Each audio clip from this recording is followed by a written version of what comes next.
And we get to the Knights, who were one of the... It'll be forgotten in the echelons of time, but probably the story of the season is Newcastle Knights. We had them... We had the first coach, sacked O'Brien. We had them right down the bottom, and they couldn't do this, that, and the other.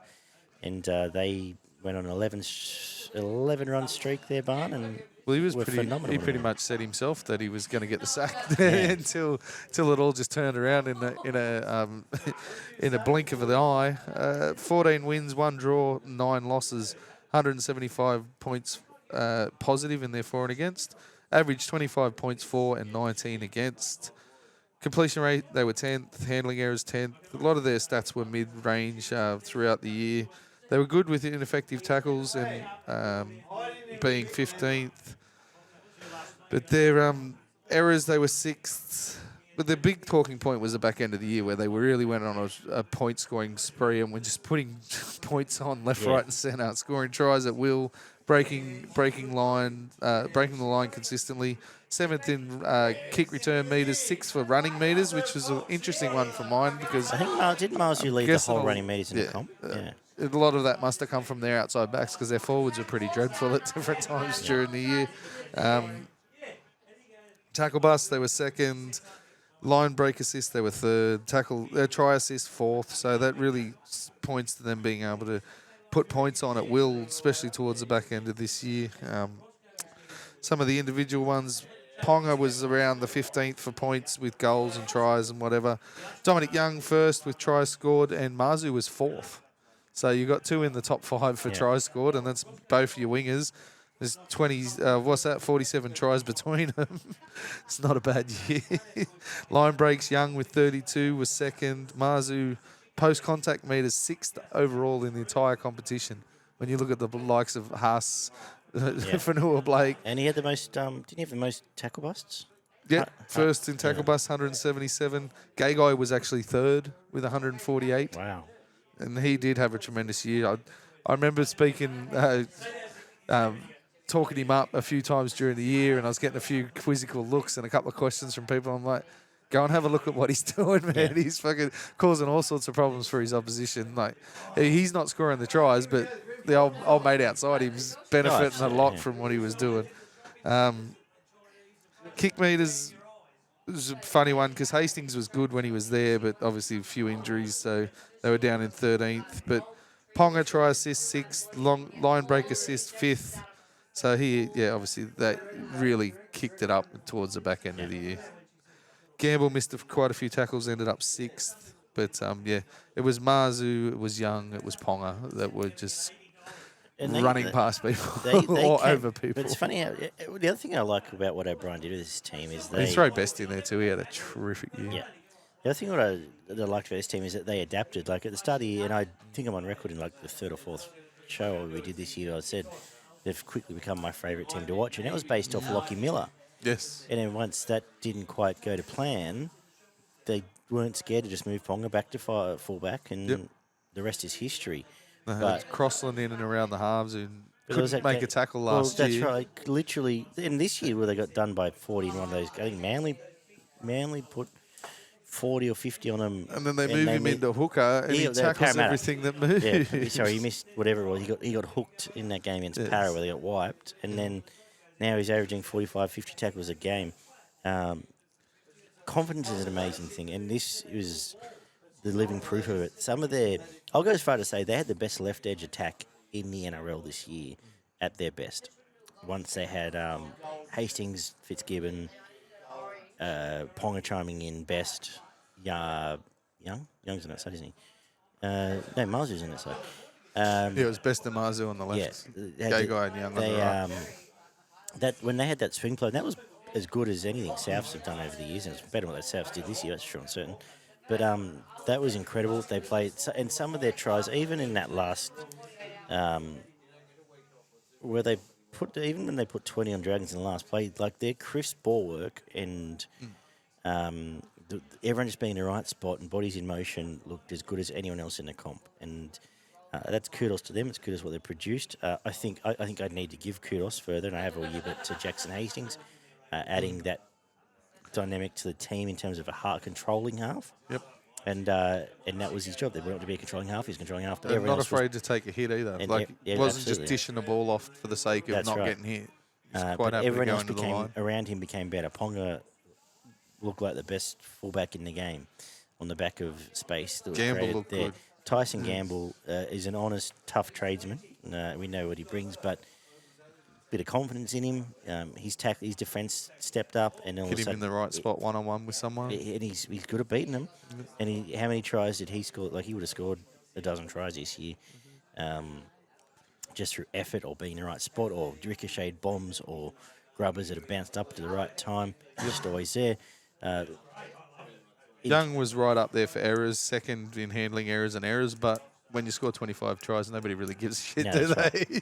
You look at the bloke who led it in Reece Walsh, and he was just setting up tries and scoring them, so nobody really cares if you keep putting points on the ball. 100%. And the thing is, like, as we've said with all the wingers we've wrapped this year, he had a lot of work doing a lot of that.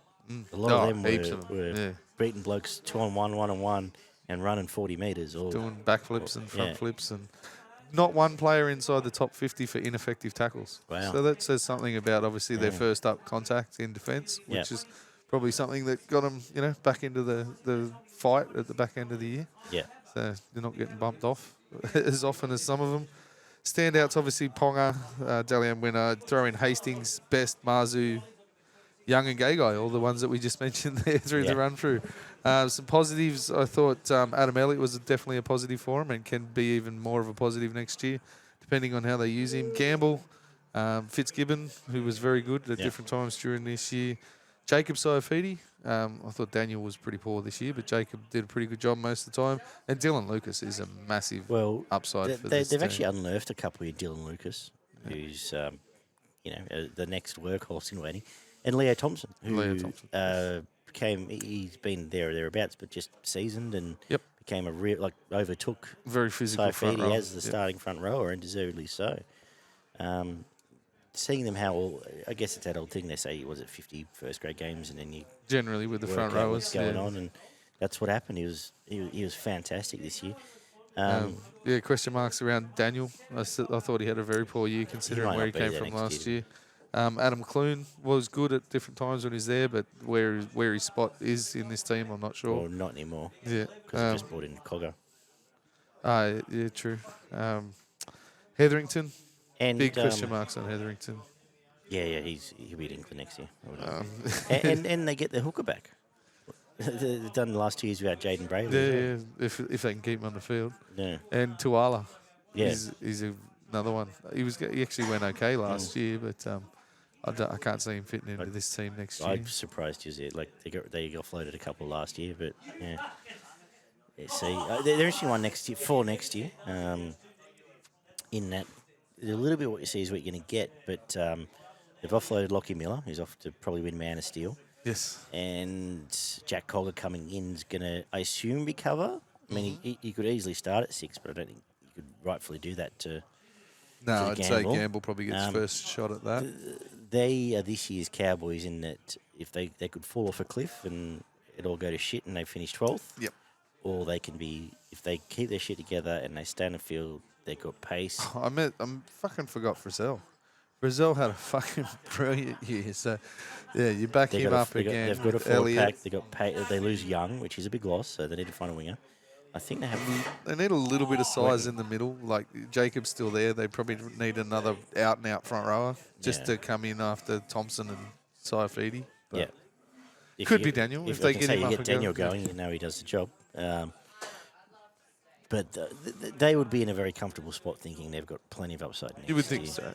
You would think that they would be going into next year going, we're top 8 certs. Yes, and then we go from there. If you even just the squad they have here, and you throw Jaden Brayley back in, and the best laid plans of mice and men, of course. But kudos to them. I think they're just about the story of the season. But I hope it keeps going for them. 100%. Anything else on any of these teams? Nope. Is there any of these 4 teams you want to buy stocks in for next year? Yeah, well, Roosters and Knights would be the 2 that I'd be buying. The other 2 I wouldn't be putting too much of my investments into. Yeah, actually, that's what we might do next year. Next year we might bring in a buy and sell. every week we've got to find some stocks in something. Yeah. It's a bit better than a salute and slap. Same shit, but worded nicer. See ya. We just quickly, because you've done the stats on through a lot of this and looked at these plays. Is there a sneaky have you come across anyone that's like a under the radar sort of money ball player that you go, oh, I'm surprised by that, or do you need a week to think about that? In the way of Supercoach, or just as someone that like might in general, just jump even, out of the ground like someone who just completely? gone, oh shit. Like I'm not saying necessarily him, but I was surprised how good Talakai's stats were, for example. Yeah, 100%. But is there someone that maybe no one's taken notice of? You go, shit, he's. I don't think Mazu probably got enough kudos No. for what he did. And isn't it funny? Like Titans didn't want him, and he didn't even start there. And look at what he's become now. Like, Yeah, another one from Newcastle, Felix Crossland, did amazing things. Yeah. When he completely turned his season around. And his defence just went through the roof, considering what he was doing previously. yeah, Munster had a pretty lean year. Yeah. If you're going to go looking for something like that, Jerome Hughes was their number one, and obviously we'll get to that. We haven't got to them yet, but he was by far their standout, and I expect him to probably continue to be their strongest player going into next year as well. yeah. But we'll get to them next week. So Marzu, you think's the one? I can't see him going backwards. Yeah. He is that physical. As long as he stays fit, I think he'll be in and around run meters, tries scored, tackle busts for years to come. Yep. No, fair call. That's been our look through the bottom half of the top 8 this season. We'll be back next week with 2 shows. We're going to knock over the top 4. And then we do have it looming, the bold prediction show, that we will throw all the shit against the wall we can come up with and see who gets closest to the pin with some We have to wacky go stuff. back and look at last year. I'll That'll be go listen. interesting. Actually, I might do it tomorrow morning. I'll go back and listen and see who won last year's. There is a fabulous prize. I believe Ollie is returning because I think he's trying to claim victory already. So I'll have to see about that. But that is the most fun we have all year. So looking forward to that. And leave us some feedback on all the socials and on YouTube. And we'll talk soon, guys. See ya.